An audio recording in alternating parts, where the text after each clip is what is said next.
when his time of service was completed, he returned home. మరలా చదువుతున్నా వినండి.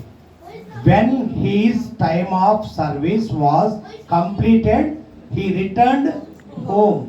లూకా సువార్త 1వ అధ్యాయము 23వ వచనంలో వ్రాయబడి ఉంటుంది, చూడండి. అతడు సేవ చేయు దినములు సంపూర్ణమైనప్పుడు తన ఇంటికి వెళ్ళెను.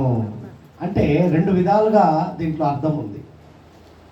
సేవ పరిచర్య విధానంలోనూ, వ్యక్తిగత దేవుడిచ్చిన అనుభూతి, దేవుడిచ్చిన ఉపాధిని, దేవుడు కల్పించినటువంటి ఉద్యోగములో సేవ చేసి సంపూర్ణమైనప్పుడు ఒక స్టేజ్, రిటైర్మెంట్ స్టేజ్, ఒక ఏజ్ లిమిటెడ్, ఒక లిమిటెడ్ దేవుడు పెట్టాడు. కాబట్టి అది అయిన తర్వాత ఏం చేయాలి? మరలా నీ స్థానానికి నువ్వు వెళ్తావు. దేవునికి మహిమ కలుగును గాక. అందుకే భక్తుడు రాసిన మాట చూస్తే, when his time of service was completed, he returned home. దేవునికి మహిమ కలుగును గాక. అందుకే లూకా సువార్త 26వ వచనానికి వచ్చేసరికి చూడండి, 1వ అధ్యాయం 26వ వచనంలో దావీదు, చూడండి 26వ వచనంలో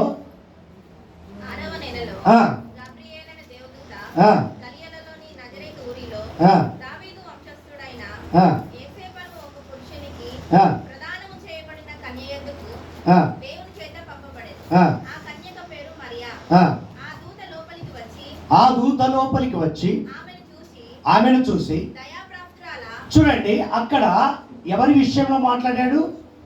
మరియ విషయంలో మాట్లాడు. ఇక్కడికి వచ్చేసరికి నీలిమమ్మ గారి విషయంలో దేవుడు మాట్లాడే మాట ఏంటంటే, చదువమ్మా. ఆమెను చూచి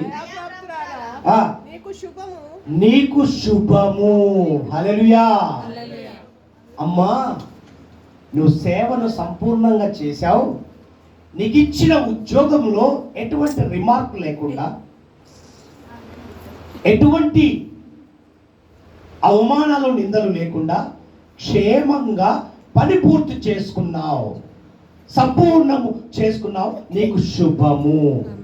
అక్కడ ఆ వర్షన్ వేరు, ఇక్కడికి వచ్చేసరికి ఈ వర్షన్లో దేవుడు శుభము అని దూత ద్వారా తెలియపరిచాడు. ఇక్కడ గమనించండి, ఇంకా కిందికి వెళ్తే ఏం రాయబడిందమ్మా? ప్రభువు నీకు తోడై ఉన్నాడు. ఇక మొదలు, అయ్యో ఉద్యోగంలో ఉన్నప్పుడేమో ఒకలాగున్నాను,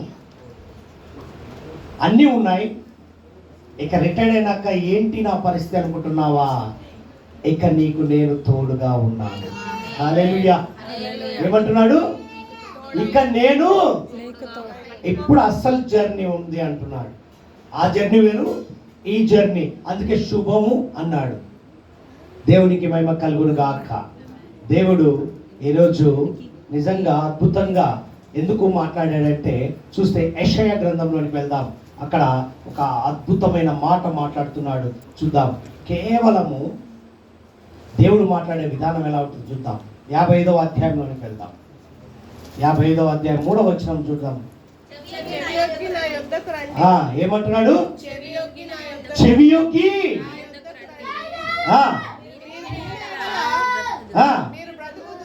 ఏమంటున్నాడు? మీరు వినిన ఎడల నేను మీతో నిత్య నిబంధన చేసేదను, దావీదునకు చూపిన శాశ్వత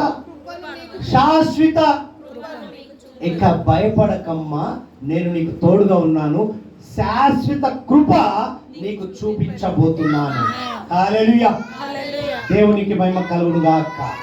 ఈ దినము ఇక్కడ మనము చైర్లో కూర్చోబెట్టాము అనడానికి కారణం ఏంటి అంటే, ఇక్కడ చూడండి, బైబిల్ ప్రకారంగా, పరిశుద్ధ లేఖనం ప్రకారంగా, పరిశుద్ధ గ్రంథము ప్రకారముగా మనము చేయించున్నాము. ఇక్కడ ఏంటి అనగా, చూడండి, తిమోతిలకు రాసిన పత్రిక, 1 తిమోతికి రాసిన పత్రికలో బయలుపరచబడిన మాటను మనము గమనిద్దాం. 5వ అధ్యాయము 17వ వచనం చూస్తే,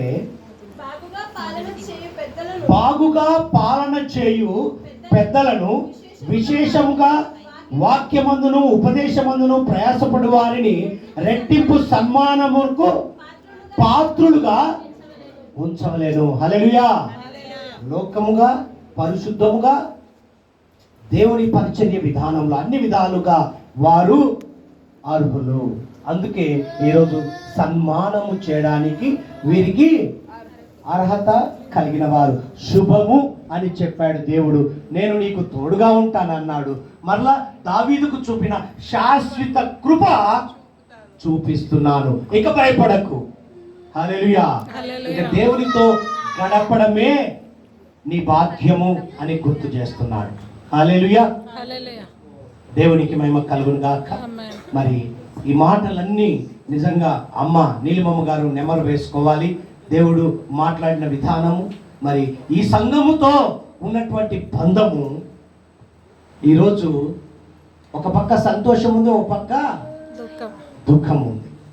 ఎందుకంటే ఈ జర్నీ ఎలా ఉందంటే నిజంగా ఒక పెద్దగా ఒక చిన్నగా తెలుసుకోవడము, తెలుసుకున్న దానిని అనుభవంలోనికి వెళ్ళడం, ఇవన్నీ మరి మాతో జర్నీ చేశారు. నిజంగా నీలిమమ్మ అంటే విల్లా 4 అనేది ఇక మేము మర్చిపోవాలేమో. మరి దేవుని ఏర్పాట్లో మరచుట నా వశము కాదు అన్నాడు దేవుడు. ఎక్కడున్నా మనలో ఒక కుటుంబీకురాలుగా మనకు ఉండును గాక. ఎక్కడున్నా మనల్ని గుర్తు చేసుకుంటుంది. మనం వారిని అన్నిటి విషయాల్లో మనము పిలుస్తాం, వారు కూడా వస్తారు. దేవునికి మహిమ కలుగును గాక.